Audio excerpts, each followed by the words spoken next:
She was abandoned by her husband. 30 years later, she receives a call at the airport, and her reaction leaves everyone shocked. Grace Evans wiped the sweat from her brow as she scrubbed the airport floor. At 62, she'd been cleaning Millbrook Regional Airport for over 3 decades. Today was particularly chaotic, with delayed flights and cranky passengers leaving messes everywhere. As she worked, Grace couldn't help but overhear a heated argument between a well-dressed couple and their teenage daughter. The girl was crying, begging her parents not to send her to boarding school. The mother's sharp words cut through the air. "You're just like your father, always disappointing us." Grace's hand froze mid-scrub. Those words hit too close to home, bringing back memories she tried so hard to bury 30 years ago. Her husband Jack had walked out on her and their 5-year-old twins Michael and Sarah. His parting words still echoed in her mind.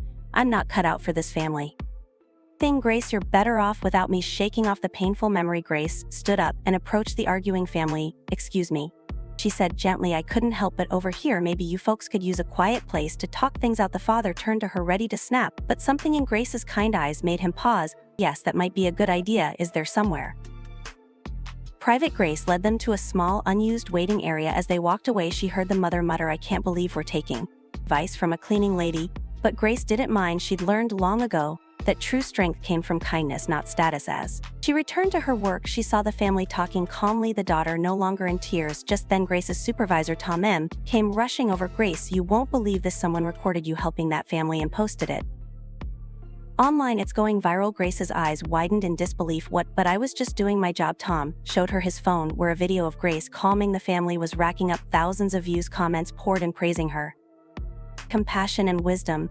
As Grace stared at the screen, a mix of emotions washed over her. She'd always tried to stay invisible, to do her job quietly, and go home to her empty house. Now suddenly thousands of strangers were watching her, commenting on her life. "I don't know about this, Tom," she said, her voice shaking slightly. "I'm not comfortable with all this attention." Tom patted her shoulder. "Don't worry, Grace, this will blow over soon. Just keep doing what you do best." But as Grace resumed her cleaning, she couldn't shake the feeling that something had shifted, for better or worse. Her quiet life was about to change. Little did she know the biggest change was yet to come. As the sun set outside the airport windows, Grace's phone buzzed in her pocket. The number was unfamiliar, but she answered anyway. "Hello, is this Grace Evans?" a woman's voice asked. "Yes, this is she," Grace replied, her heart suddenly racing. "Mrs. Evans, I'm calling from Omaha Central Hospital. It's about your ex-husband, Jack. He's been admitted, and he's asking for you." Grace's world tilted on its axis. Jack in the hospital asking for her? It didn't make sense. She leaned against the wall, her mop forgotten on the floor. "Mrs. Evans,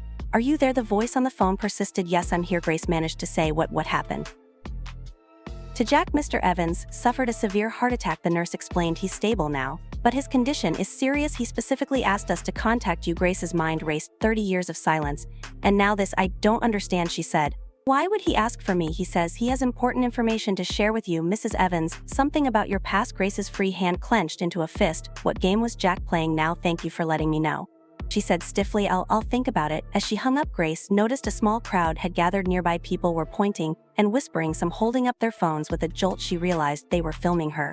Tom appeared at her side. "Grace, what's going on? You look like you've seen a ghost." Grace shook her head, trying to clear it. I need to go home, Tom. "Family emergency." Tom's brow furrowed with concern. "Of course, take all the time you need." "And Grace, don't worry about all this attention. It'll die down soon." But as Grace gathered her things and hurried out of the airport, she couldn't escape the feeling that her life was spiraling out of control. The eyes of strangers followed her, their phones capturing her every move. At home, Grace paced her small living room, the silence pressing in on her. Should she call Michael and Sarah? What would she even say? "Hey kids, remember your deadbeat dad? Well, he's in the hospital and wants to see me." Her phone buzzed again. It was Michael. Taking a deep breath, Grace answered. "Mom, what's going on?" "Sarah just sent me a link to some video of you at the airport." Michael's voice was tight with concern. Grace sighed. "Oh, Michael, it's nothing really, just a silly misunderstanding at work." "Mom, you're all over social media. People are calling you the airport angel or something, but that's not why I'm calling. I just got a weird message from Dad." Grace's heart skipped a beat. "You heard from Jack?" "Yeah, he says he's in the hospital and needs to talk to us, all of us." "Mom, what's going on?" Grace sank into her armchair, suddenly feeling every one of her 62 years. "I don't know, honey. I got a call from the hospital too. Jack had a heart attack. He's asking to see me." There was a long pause on the other end, then Michael's voice, hard and angry. "You're not going? Are you, after everything he did?" I don't know," Grace admitted. "Part of me wants to ignore it. But what, Mom? He walked out on us. He doesn't deserve your time or your forgiveness." Grace closed her eyes, torn between her son's pain and her own conflicted feelings.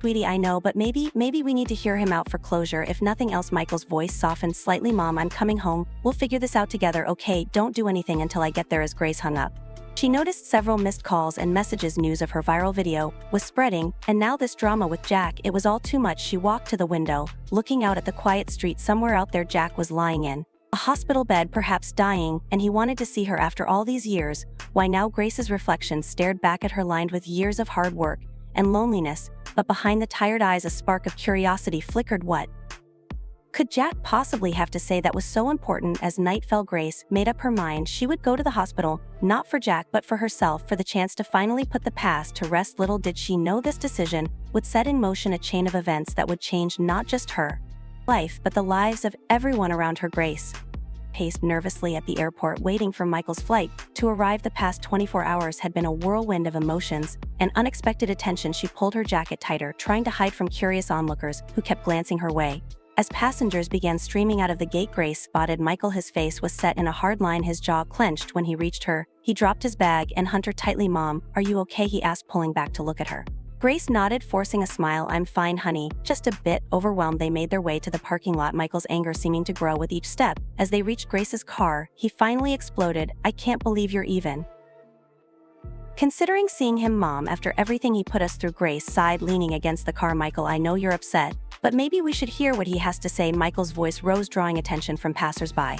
Hear what he has to say. He had 30 years to say something, Mom. 30 years? Grace noticed people slowing down, some pulling out their phones. Michael, please, let's not do this here. But Michael was on a roll. No, Mom, I want to know why now. Why after all this time does he suddenly want to talk? Grace felt tears pricking her eyes. I don't know, Michael.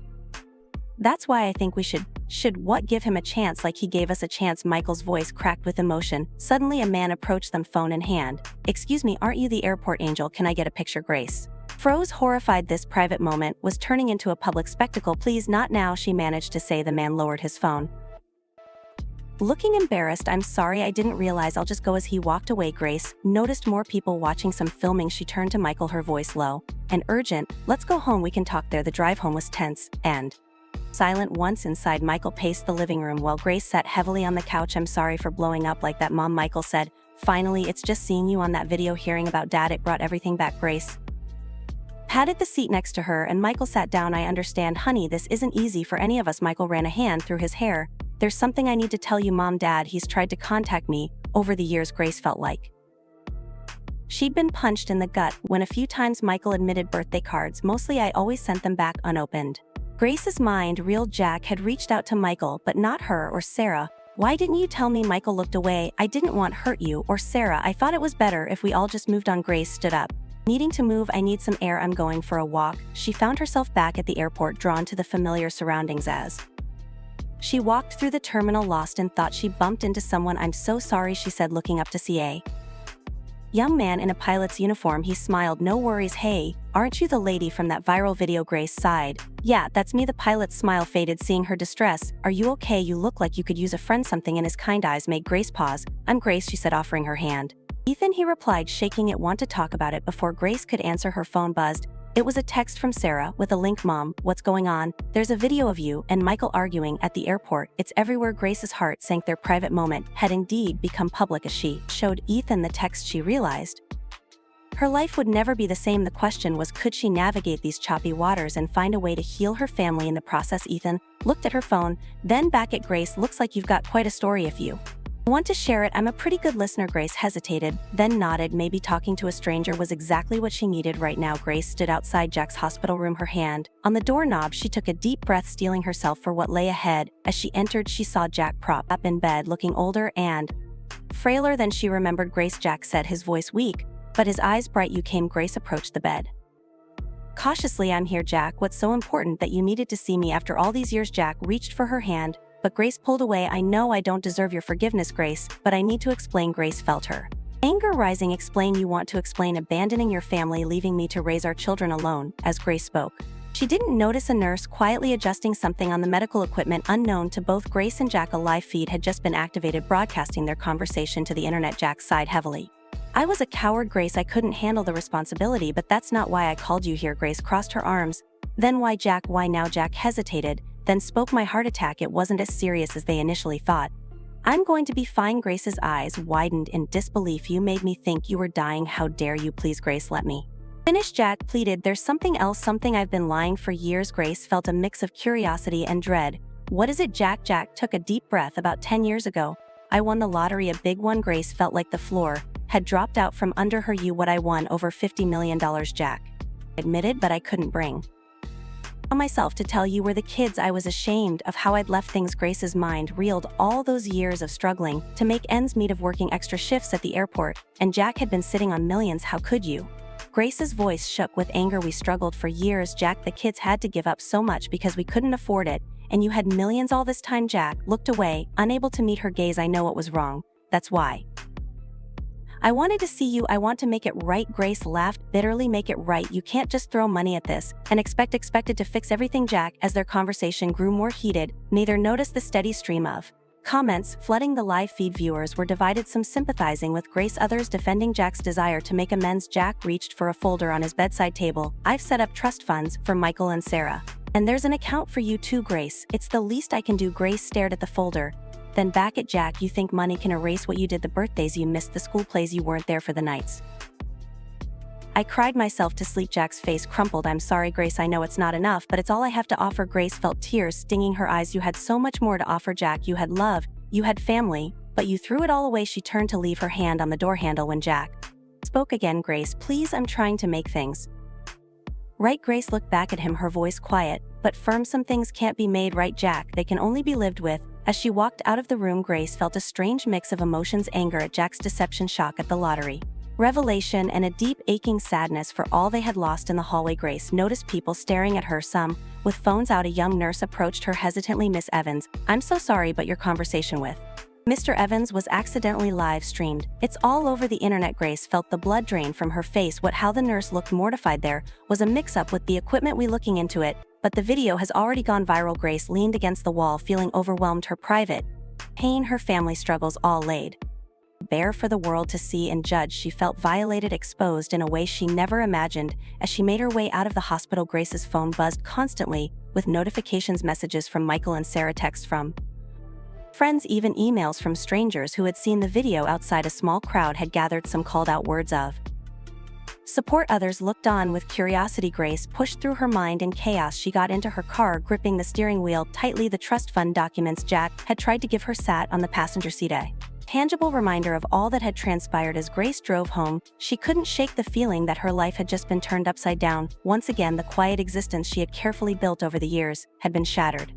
In a matter of days, what would this mean for her family, for her job at the airport? How would she face the world knowing that her most private moments were now public fodder? Grace pulled into her driveway, noticing a few unfamiliar cars parked on her street. Reporters, probably. She took a deep breath, steeling herself for whatever came next. As she stepped out of her car, Grace knew one thing for certain: nothing would ever be the same again. The question was, could she navigate these turbulent waters and find a way to rebuild her life? Once more, Grace woke up to the sound of her phone buzzing incessantly. She groaned, remembering yesterday's events at the hospital. The world now knew her private pain, and she felt exposed, needing to escape. Grace headed to the one place she always found solace, St. Mary's Church. As she entered the quiet sanctuary, she felt her shoulders relax, but her peace was short-lived. Excuse me, aren't you Grace Evans? A voice whispered. Grace turned to see a young woman approaching, phone in hand. Can I get a selfie? Before Grace could respond, more people gathered around her, asking questions and taking pictures. The quiet sanctuary had become a bustling crowd. Please, Grace pleaded, I just need some peace.